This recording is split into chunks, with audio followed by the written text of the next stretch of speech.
Okay guys, first we mix the chicken and chop the cabbage, carrots, garlic, and green onions.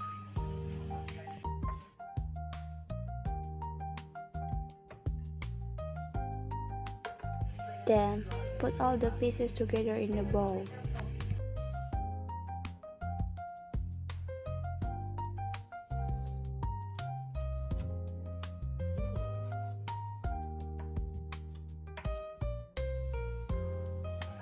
Break 2 eggs, add flour, salt, pepper powder, and flavoring.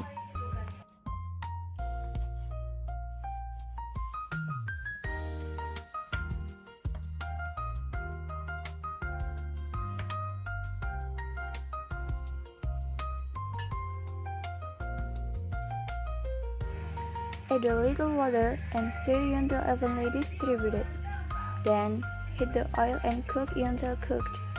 Finally, add tomato sauce on top and Fuyunghai is ready to serve.